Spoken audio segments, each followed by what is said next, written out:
Think about the last time you watched someone walk into a room and immediately start performing, talking a little louder, name-dropping, steering every conversation back toward their achievements. And somewhere in the back of your mind, without even meaning to, you felt something shift. Not admiration, something closer to suspicion. That instinct is worth paying attention to, because it points to something most people sense but rarely articulate. The harder someone tries to impress you, the less impressive they actually seem. And the people who never seem to be trying at all are usually the ones who leave the deepest impression. Here's what most people never realize. Trying to impress others isn't actually about confidence. It's the opposite. It's a request. A quiet, often unconscious request for validation, dressed up as achievement or charm. And on some level, everyone in the room can feel that request, even if they can't name it. This connects to something called social validation, the basic human need to be seen positively by others. It's not a flaw. Everyone has it. But there's a difference between having that need and visibly performing to satisfy it in real time. When someone is constantly steering conversation toward their success, their status, their wins, they're not demonstrating power. They're revealing where their sense of self depends on external agreement. And people pick up on that dependency almost instantly, even if they couldn't explain why the interaction felt slightly off. And it gets even more interesting than that, because there's a psychological cost to being on the receiving end of this kind of performance. It creates something close to cognitive load in the listener. You're not just hearing information. You're being asked implicitly to react a certain way, to admire, to validate, to respond with the enthusiasm the story was engineered to produce. Most people don't consciously resent this, but something in them tightens slightly. The same way it tightens around any interaction that feels like it has an agenda. This is where almost everyone gets the equation backwards. We assume that impressive people impress us because of what they've done. But often, it's the opposite. We're impressed by people who don't seem to need us to be impressed at all.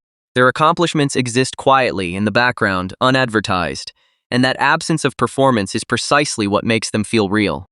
Powerful people, the kind whose presence actually shifts a room without effort, operate on a completely different psychological foundation. And it comes down to 3 behaviors almost nobody consciously teaches. The first is withholding information rather than volunteering it. Most people, when given an opening, will mention the achievement, the title, the connection. Genuinely secure people tend to let others discover those things if they discover them at all. This isn't modesty for its own sake. It's a reflection of status dynamics, the subtle social hierarchy that forms in every interaction. Historically, those with the least to prove have never needed to announce their position. The announcing itself has always been associated with insecurity, and some part of every listener still responds to that pattern instinctively.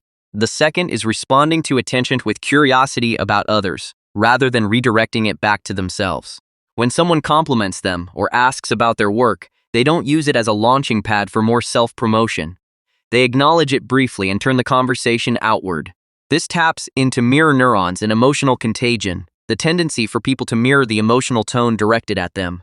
When someone stays genuinely curious about you, instead of using the moment to elevate themselves, it creates a rare feeling, being valued without being used as an audience. That feeling is memorable in a way that no amount of self-promotion can replicate. The third, and the hardest to fake, is comfort with being underestimated. Truly secure people often let others assume less about them, and they don't rush to correct it. This runs against nearly every social instinct we have, because being underestimated feels uncomfortable, even mildly threatening. But this reveals something deeper about false confidence versus real confidence.